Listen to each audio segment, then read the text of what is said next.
Good morning. I'm Nina Maniotis. I teach over in the health science department. I teach phlebotomy. And today we will be hearing from Jennie Jones. Professor Jones is Assistant Professor of American Government and History here at Weatherford College. She earned her bachelor's in program management from Northwest Florida State College and her master's in American Studies from the University of Dallas in Irving. While working on her bachelor's degree, she ran a local judicial campaign in Northwest Florida and worked on a gubernatorial campaign in Georgia. She also worked in civil service for the Air Force and for a nonprofit organization before working for an internet technology firm while pursuing her master's. While pursuing further graduate studies in literature, she taught federal government and American History 1 as an adjunct at College in McKinney. She currently teaches federal government, Texas government, American History 1 and 2 here at Weatherford College, and is also qualified to teach literature. Her talk is on the politics of literature, Twain, Frost, and Kipling. So welcome, Professor Jones. Thank you.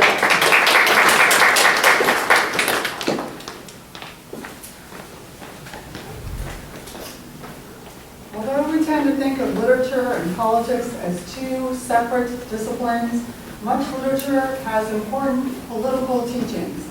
Literature can be a very persuasive method of conveying political messages, especially through humor.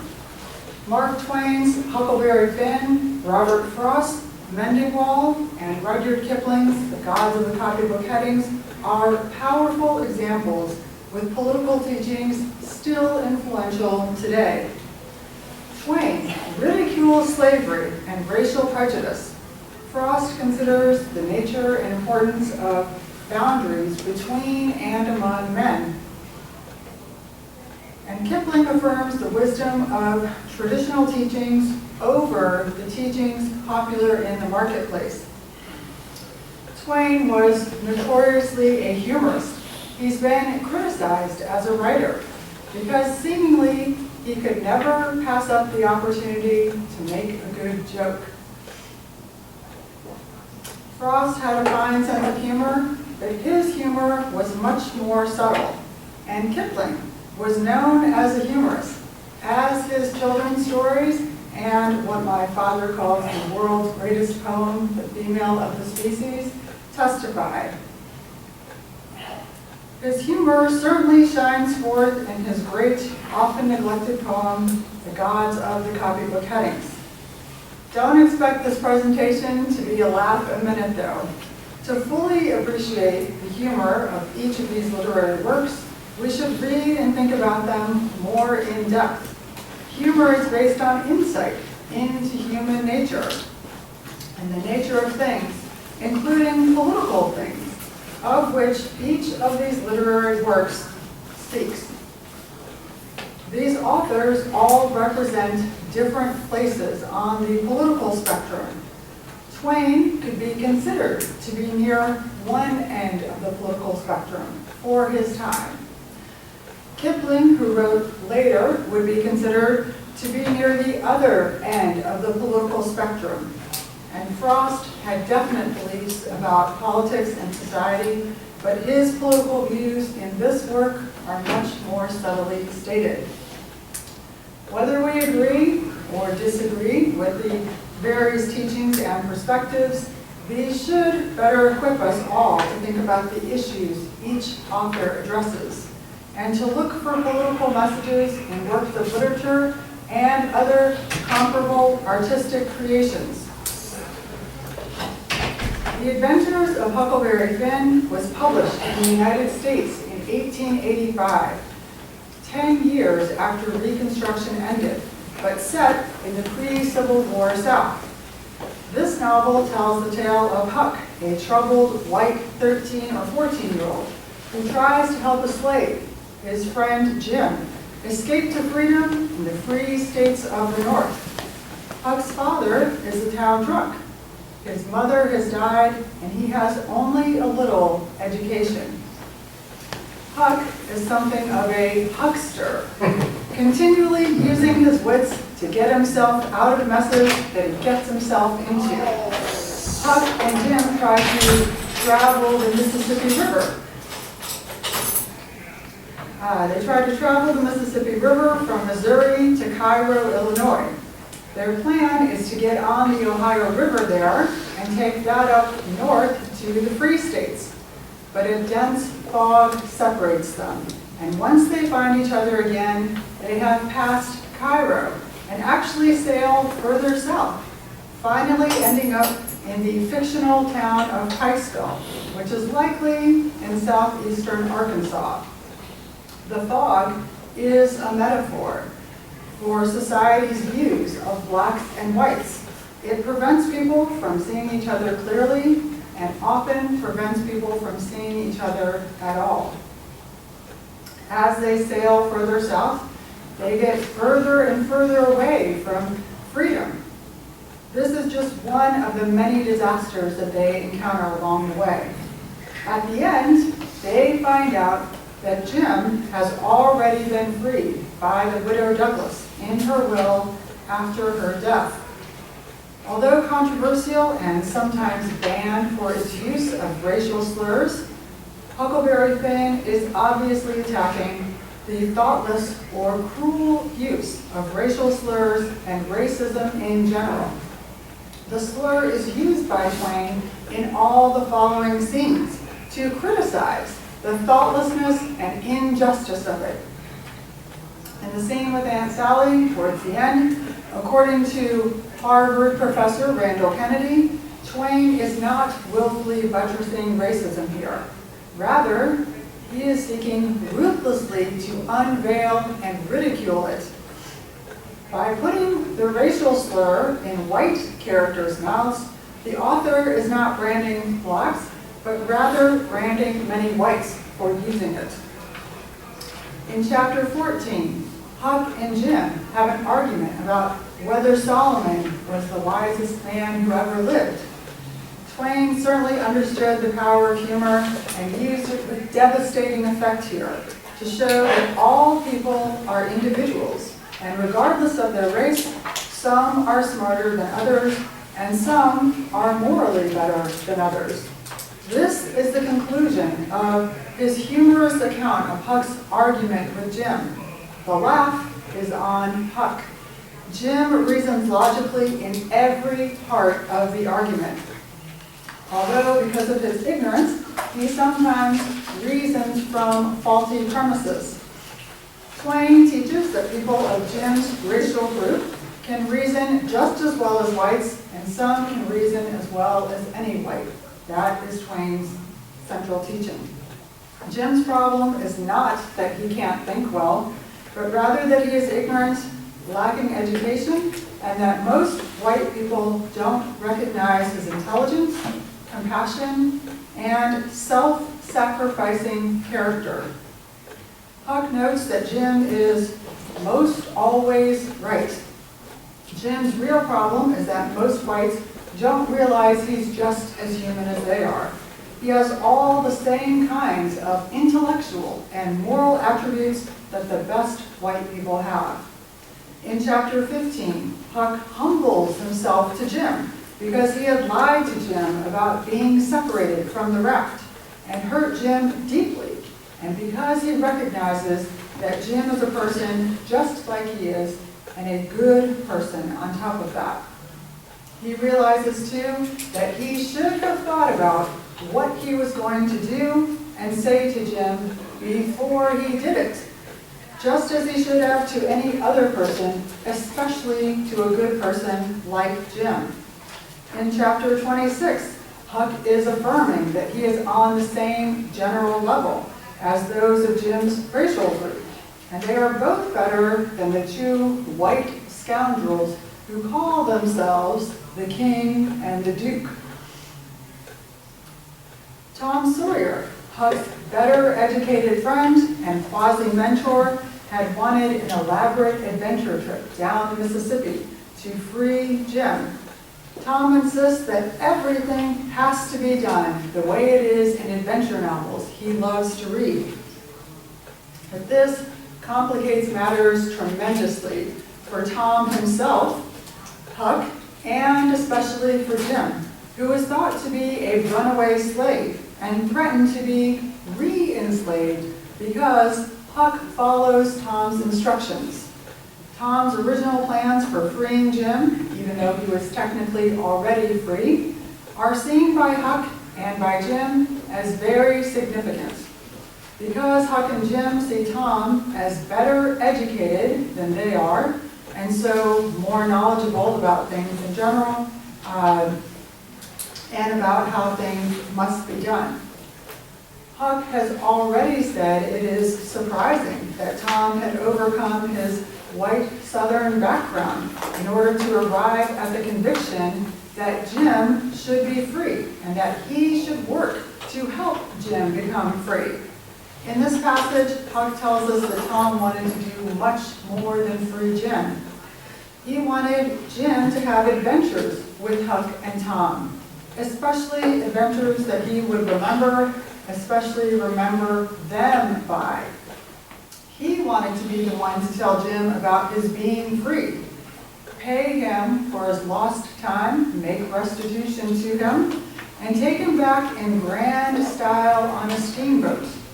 He wanted to gather all the blacks and have them joyfully escort Jim back into town with a torchlight procession and a brass band, so that Jim would be a hero and his freedom would be celebrated as it should be. Huck wrestles with whether to free Jim before he discovers that Jim has technically already been freed. Huck thinks that in helping Jim to reach freedom, he will somehow be condemning himself to eternity in hell. But he makes the ultimate choice of helping Jim escape to freedom and chooses to be damned for helping Jim escape and get to freedom, rather than accept the dominant views of his society and be saved. This is Twain driving home his point, condemning slavery and racism. Twain used humor to analyze the social boundaries of his time and place. Frost, too, was concerned with boundaries between people and used his poem, Mending Wall, to provide a basic understanding of the importance of boundaries. Robert Frost's second favorite poem, Mending Wall, was published in 1914 and set in rural New England, a place of many walls where Frost lived at the time. It is a poem about two neighbors' interaction as they agree to mend the wall that separates their properties. This is a tradition for them of mending the wall every spring after nature or human nature, hunters, or something else existing that doesn't love a wall, makes gaps in the wall during the winter. They respond to their own nature or to their own recognition or realization of something in the nature of man, or in human nature, their own human nature, that at least sees or believes in the necessity of a wall. The two men also respond to their social circumstances as men living in human society, as men having made an agreement, a voluntary agreement, to work together to rebuild the wall, mend its gaps, and restore it to working order. Furthermore, they respond to their own individually different human natures, which give them somewhat or somewhat different views and perspectives on the commonly accepted task and purpose. The speaker in the poem is generally more thoughtful, particularly in his approach to or perspective on the wall, and in his reasons for creating and maintaining it, all along the line which divides their property from each other's. His neighbor keeps repeating something his neighbor's father said. Good fences make good neighbors.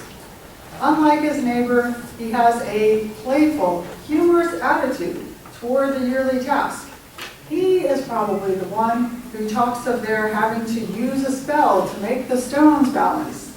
Stay where you are until our backs are turned.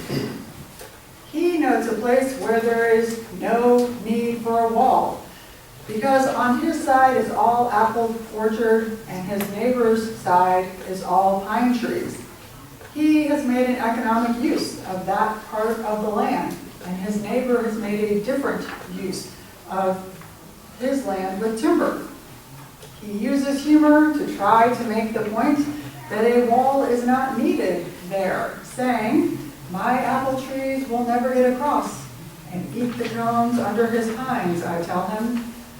He tries to think of how to get his neighbor to see the point without creating a breach between them.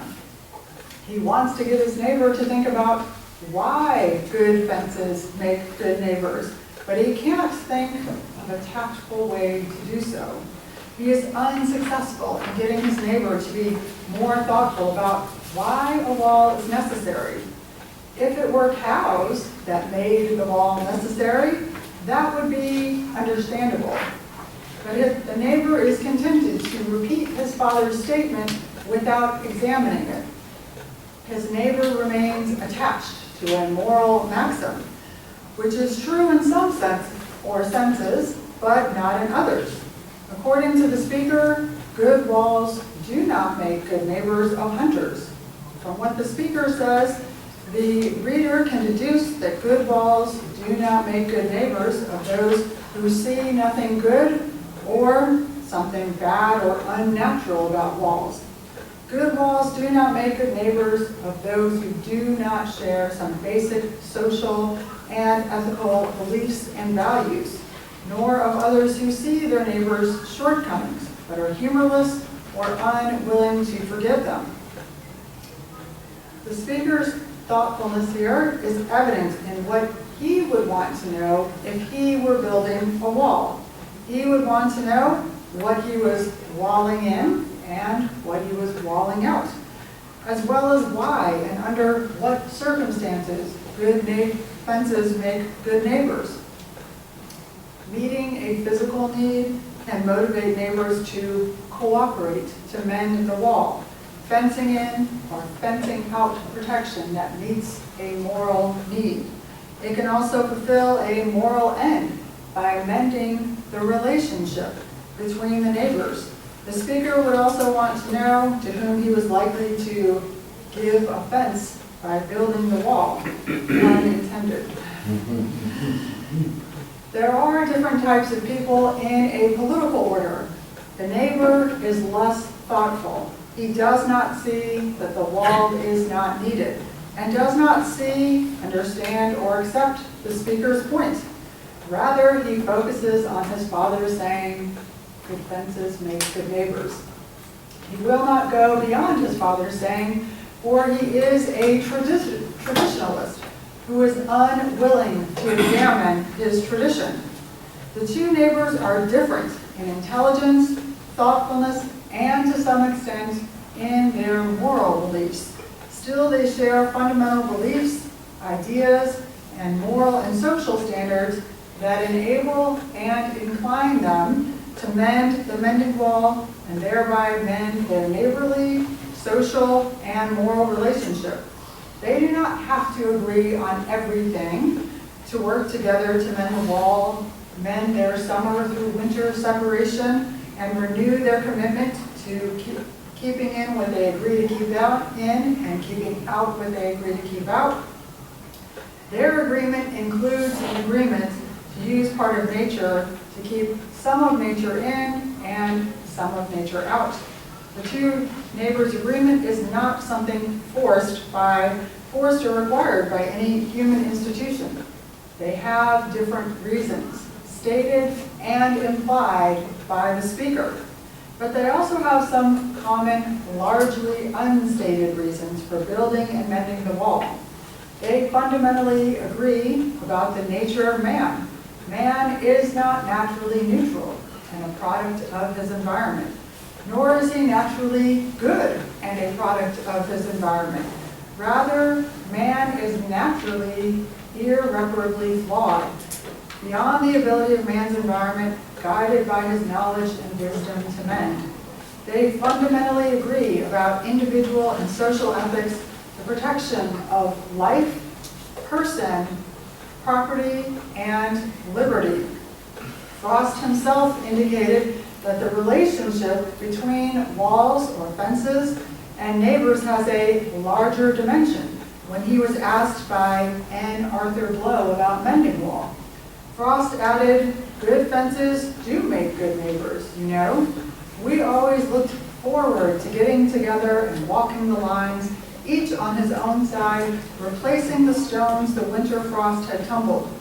As we moved along, we discussed the things each had experienced during the winter, and also what was ahead of us. It was a sign of spring." This certainly indicates that Frost was not portraying mending the wall as an owner's chore or duty, nor as something to be endured for the sake of neighborliness. He enjoyed mending the wall because he saw it as fulfilling a moral obligation. This is consistent with what Frost said about political implications in Mending Wall at the 1941 Writers' Conference at the Breadloaf School.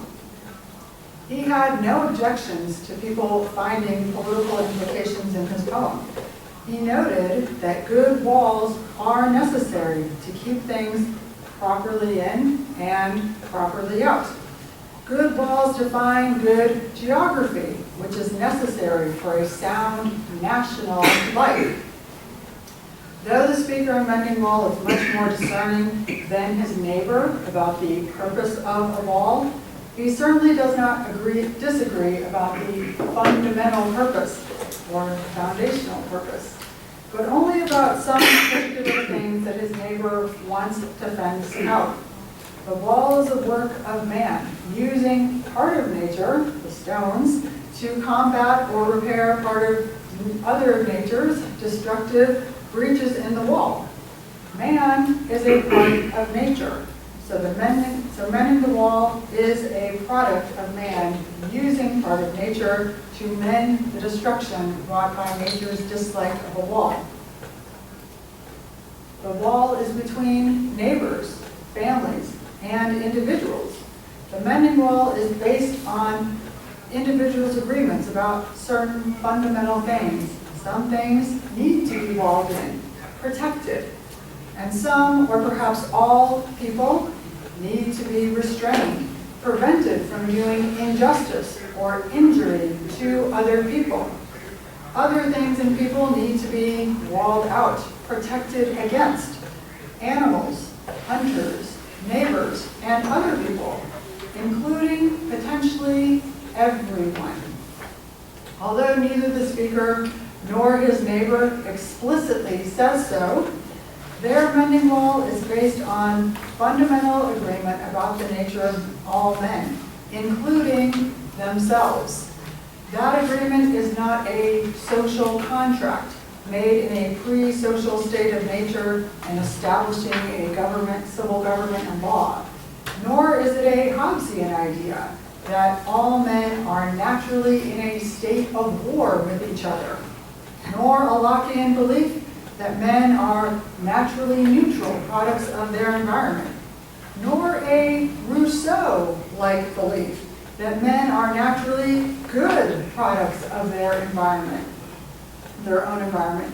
Rather, the neighbor's agreement is something closer to a Christian belief that all men are by nature fundamentally and irreparably flawed, which requires that the adverse effects of those flaws be protected against by means of man's devising, which of course includes walls. The mending wall is a metaphor for a fundamental principle of human relationships. The wall is founded on nature, the nature of man. It is grounded in voluntary agreements, not coerced by one neighbor upon the other, nor is it required or coerced by civil government at any level or by any social organizations. Instead, it is a product of individual self-governance and of liberty. Don't go out and build the wall just yet, not until you've heard what the gods of the Copybook Headings have to say. So let us listen to mankind speaking through Rudyard Kipling. As I pass through my incarnations, every age and race, I make my proper prostrations to the gods of the marketplace. Peering through reverent fingers, I watch them flourish and fall, and the gods of the copybook headings, I notice outlast them all. We were living in trees when they met us. They showed us each in turn that water would certainly wet us, as fire would certainly burn. But we found them lacking in uplift, vision, and breadth of mind. So we left them to teach the gorillas, while we followed the march of mankind. We moved as the spirit listed. They never altered their pace, being neither cloud nor windborne like the gods of the marketplace. But they always caught up with our progress, and presently word would come that a tribe had been wiped off its ice field, where the lights had gone out in Rome. With the hopes that our world is built on, they were utterly out of touch. They denied that the moon was Stilton. They denied she was even Dutch. They denied that wishes were horses. They denied that a pig had wings. So we worshipped the gods of the markets, who promised these beautiful things. When the Cambrian measures were forming, they promised perpetual peace. They swore if we gave them our weapons, that the wars of the tribes would cease. And when we disarmed, they sold us and delivered us bound to our foe. And the gods of the copybook headings said, stick to the devil, you know. On the first Feminian sandstones, we were promised the fuller life, which started by loving our neighbor and ended by loving his wife. Till our women had no more children, and the men lost reason and faith, and the gods of the copybook heading said, the wages of sin is death. In the Carboniferous epoch, we were promised abundance for all, by robbing selected Peter to pay for collective Paul. But though we had plenty of money, there was nothing our money could buy. And the gods of the copybook heading said, if you don't work, you die. Then the gods of the markets tumbled, and their smooth-tongued wizards withdrew, and the hearts of the meanest were humbled, and began to believe it was true, that all is not gold that glitters, and two make four. And the gods of the copybook headings limped up to explain it once more. As it will be in the future, it was at the birth of man. There are only four things certain since social progress began: that the dog returns to his vomit, and the sow returns to his mire, and the burnt fool's bandaged finger goes wabbling back to the fire.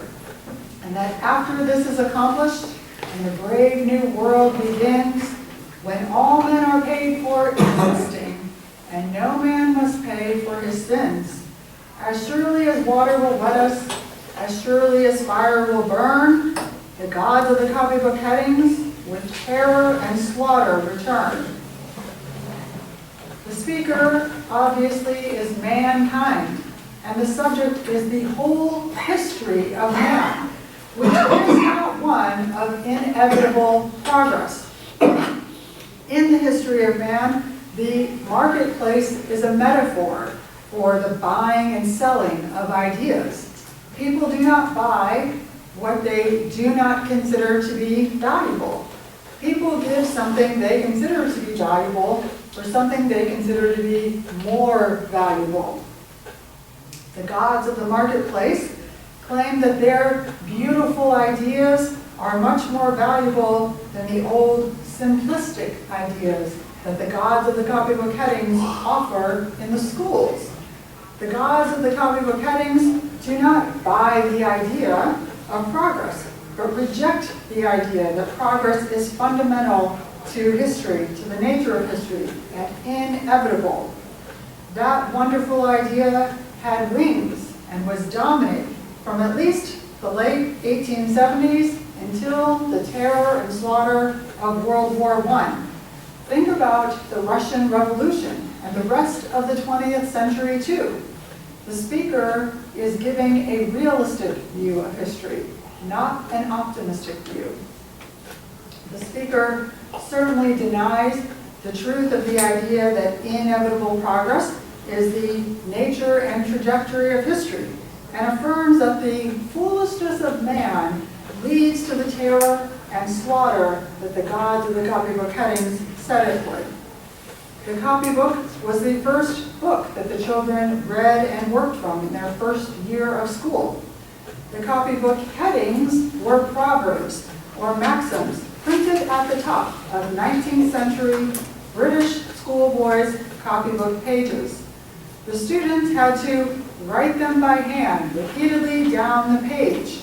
They learned the alphabet, the basis of reading and writing, and of education from it. The poem is built around a series of sayings about the fundamental nature of things that would have been familiar to Kipling's British and American readers in 1919. The unpleasant sayings of the gods of the copybook headings that the children copied and wrote are based on the Bible, natural law, and British tradition. British society and civilization are founded on its truths. These truths are hard truths, but they are universal truths of life in this world, of society, of civilization, and of history.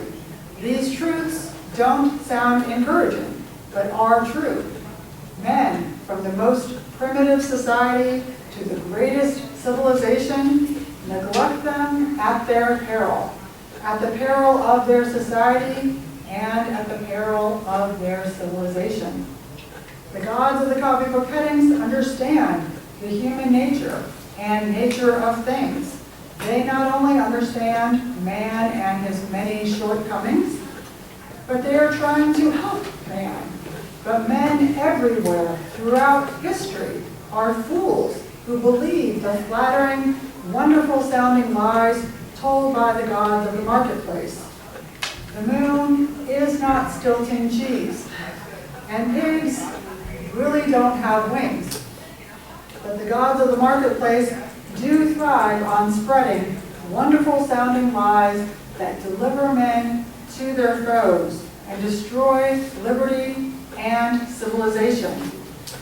The smooth-tongued wizards of the gods of the marketplace, aided by the worshippers, the people, throughout history, give the gods of the copybook headings a severe beating. But the gods of the copybook headings persevere. They limp up to explain it once more. They limp up to explain these fundamental, unpleasant, unflattering truths, once more to try to save us from disaster produced by smooth-tongued fools who flatter us to destroy us. Our society, our civilization, our freedom, our very existence. Time after time, the gods of the copybook headings are beaten by the gods of the marketplace who prey on foolish men. The gods of the marketplace are wrong about, they lie about the simplest and most fundamental things that a child in his first year of school ought to know.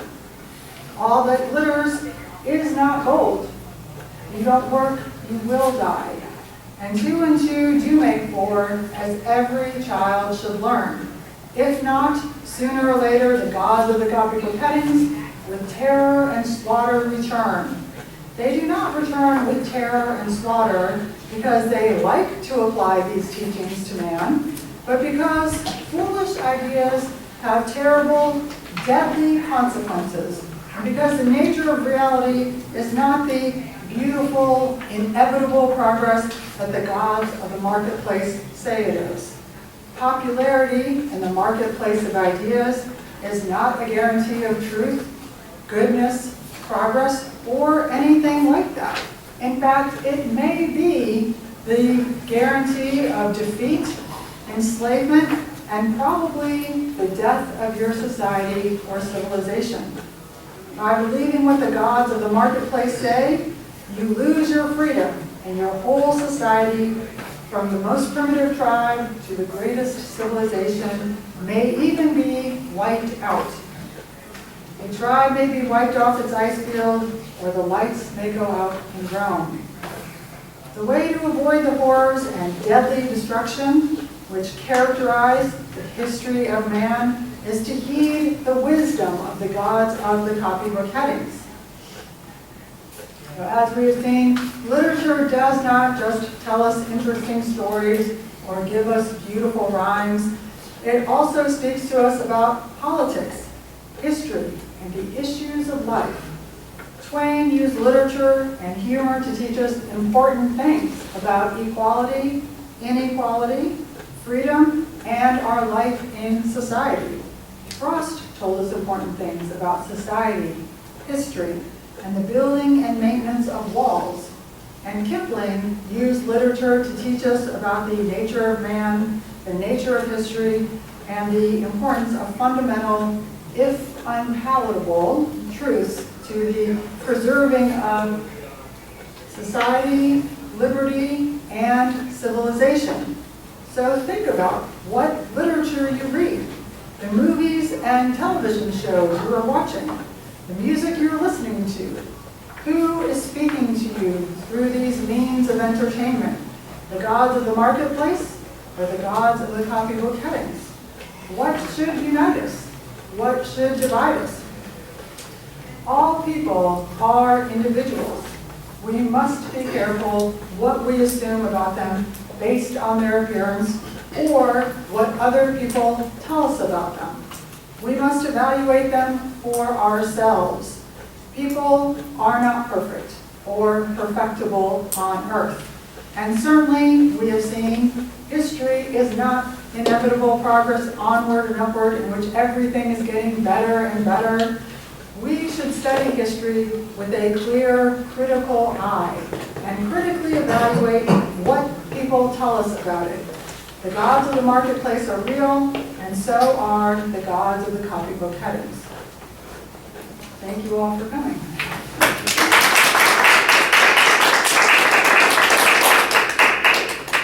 Anyone have any questions? It looks like something's on the tip of your tongue. Yes? When Rudyard Kipling wrote that poem, I assume it was before World War I, right? Well, I don't know exactly when he wrote it. I know it was published in 1919. So he certainly, if he didn't write it before, he certainly wrote it during World War I and during the Russian Revolution, which World War I started in 1914.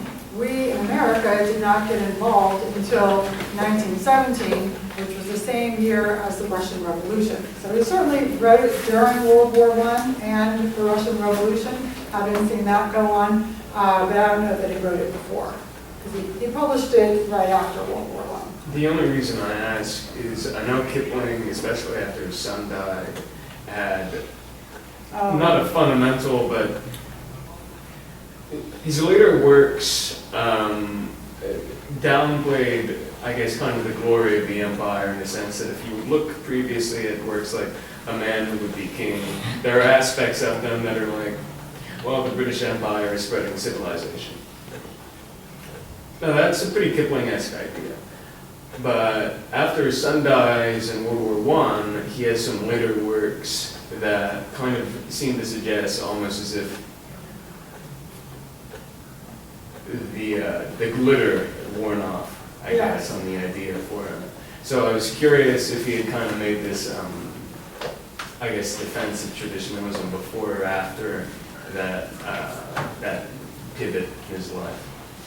Oh, yes. Well, I'll just say that a defense of traditionalism doesn't have to equate to a defense of the British Empire being an empire.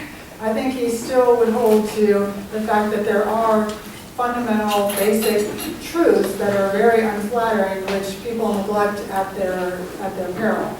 I think he would still hold to that. I don't know that he would have supported the British Empire still being an empire, but I think he would have still held to the tradition, a lot of the traditionalism. And he certainly warns in his poem Recessional, which was written right before that, in the late 1800s, I think about 1897, 1898 or so, warning them not to forget on what they have been able to build the empire. Actually saying that it is God that has allowed them to have the empire that they've had. The recurring refrain in there is, lest we forget, lest we forget. Judge of the nations, spare us yet, lest we forget, lest we forget. God of our fathers, known of old. So he is certainly warning and very concerned about the British Empire, seeing it already start to decline. And certainly, his son's death in World War I had a tremendous impact on him and may have soured him completely on the empire, although I do think he would have still held to the traditional truths that he so strongly affirmed. Yeah, that satisfies the question. Any other questions or comments? Or there are other works too that I could have put in, but we didn't. I felt like we wouldn't have done these justice. The romance novel Emma, written by Jane Austen, another British author, that actually has some political teachings to it as well. If you look at the two men competing for her love interest, one is a Frenchman who is not honest and upright about his intentions, and the hero, the one who is reliable, the one who doesn't play games, is the Englishman. And that is definitely, the history of France and England, how they have warred with each other, and that was definitely a dig at the French and French politics. There are other of Kipling's poems, certainly other of Twain's. Charles Dickens, what his works that he wrote were particularly to point out evils in society and to call people's attention to them so that people would take action. Literature can actually be, or forms of literature, maybe we don't want to think of movie as a form of literature, but in a sense it is, and television shows can be far more compelling to people to drive them to act than can be just hearing a news story. I hope you'll think about this more as you go out and look to everything with a critical eye, because there are political teachings in just about everything. Even if the movie or the show is telling you that life is meaningless, that still has a political implication, because if life is meaningless, then it doesn't matter what we do, right? And the sky's the limit, we can do whatever we want, which creates dangers for people. Any other questions before we close? No? Okay, well, thank you all for coming, and I hope you have a great time at the other sessions. Thank you.